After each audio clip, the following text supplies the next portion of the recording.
Magandang araw mga ka-Boss G. Ako si Boss Mark Ruiz, isang 747 agent at future educator.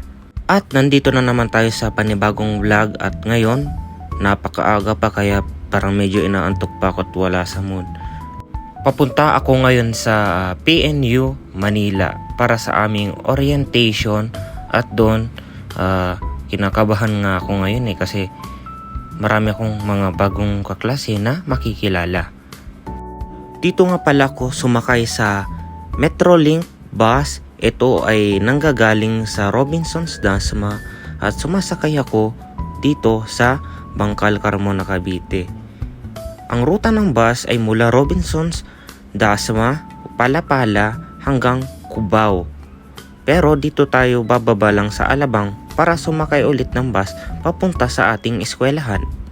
Ang pamasahe ay nakakahalaga ng 50 pesos kapag ikaw ay estudyante at 60 pesos kapag ikaw ay regular.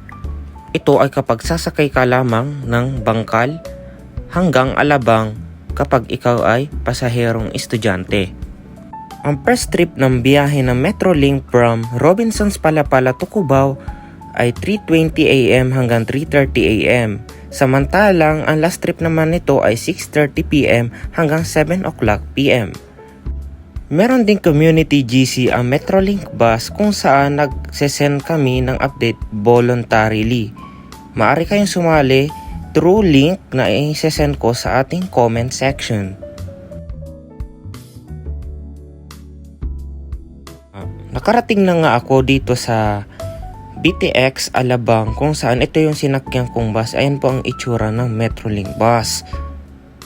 Ito, naglalakad na nga ako papunta dun sa upuan para intayin yung kaibigan ko. Maraming mga bus dito papuntang probinsya at sa mga syudad. Merong Batangas, may BGC, Market, Cubao at marami pang iba. Medyo nakakainip nga ang pag-aantay at buti na lang nakarating agad yung kaibigan ko. Yan pala guys ang kaibigan ko, shoutout sa'yo. At medyo nahiya nga kami dito. Ito ang tinatawag na vlogger na mahiyain. Nakakaya kasi mag video public Dito kami sumakay sa HM Transport Terminal o sa tabi ng BTX Terminal sa May Alabang. Ito ay patungong Loton. 50 pesos din ang pamasahe dito kapag ikaw ay estudyante at ang pamasahe naman kapag ikaw ay regular ay 65 pesos.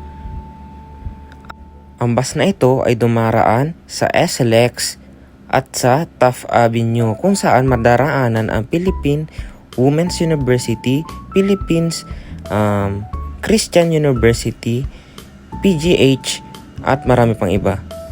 What's up guys? Dito nga pala kami ngayon sa PNU para umattend ang aming orientation. At inaantok kami dito guys. Yes. Mga alas 12 na ito.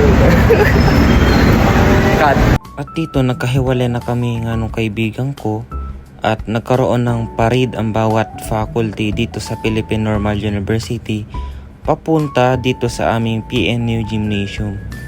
Medyo mabagal nga yung usad nitong pila at may nakilala akong ditong lalaki o kaibigan dito sa katapat ko. Medyo nahihiya nga ako sa mga kaklase ko at napapansin ko talagang napaka-competitive nila.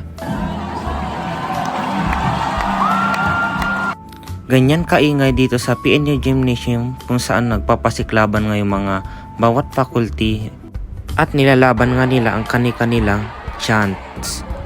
Nakakamiss lang talaga yung panahon ng senior high school kung saan nagpapasiklaban din kami sa mga chants at akala ko doon na nga natatapos sa high school yun.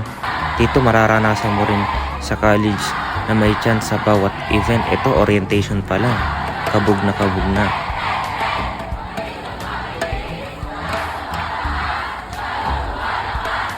Medyo nakakakaba kasi sa 29 na yung pasok namin at baka maka-encounter ako ng terror or strict na professors. Sana naman ay maging mabait sila sa amin.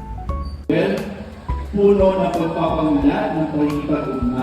Siyempre after orientation, kumain muna kami ng aking kaibigan kasi nakakagutom talaga at agad na pumunta dito sa National Museum of Natural History. First time namin makakapunta dito. Magsasawa nga kami daw dito kakapunta kasi malapit lang to sa school namin.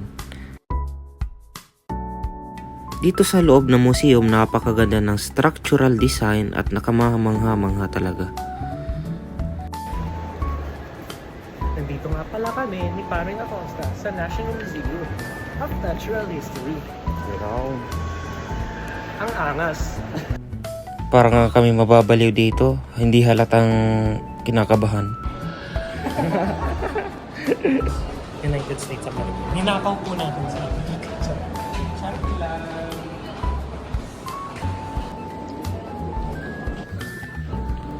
Dito pala tayo lato-lato, pre. Bula lato ba?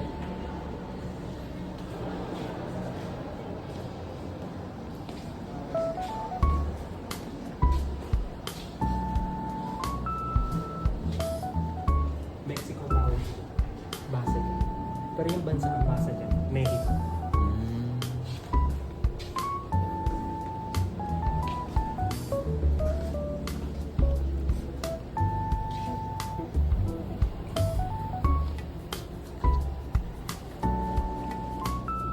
May puno rin kami nakita dito, napakaganda talaga at talagang mawawala yung stress mo siguro kapag nag-aaral ka sa PNU tapos kapag vacant time mo pwede ka pumunta sa mga museums. Kaso nakakaano nga lang, nakakaburyong talaga o nakakasawa talaga kapag lagi mo itong pupuntahan. Kaya payo ko sa inyo, minsan nyo lang puntahan yung mga museum na yan.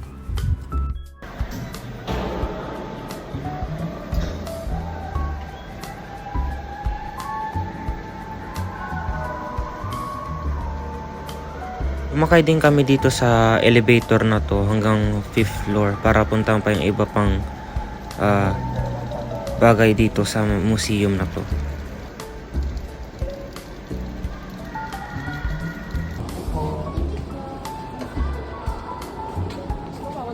Pwede kang tumalon dito pag gusto mo. Ay. Maganda ng architectural design, interior design itong museum. Kaya, pumunta na kayo guys. Kasi ano lang to baka hindi nyo nakabutan. Kasi bibilhin na namin ito. Bilhin mo. So as you can see, we'll enter the 5th floor.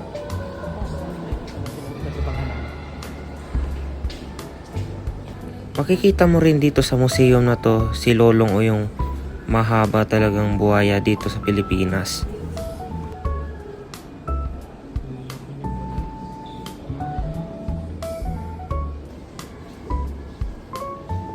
Akala kong kumalaw yung ano. Gulat ito.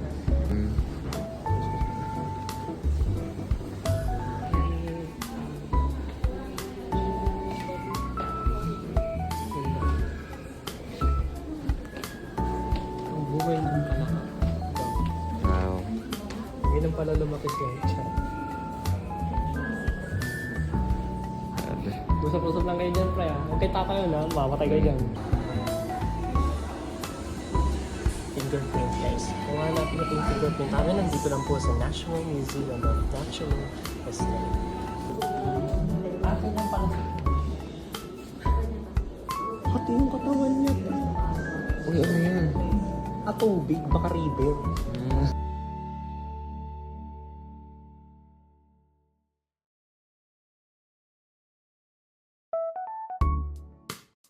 At dito na natatapos ang ating vlog.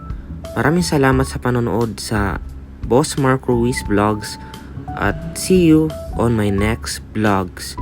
Like and follow for more videos.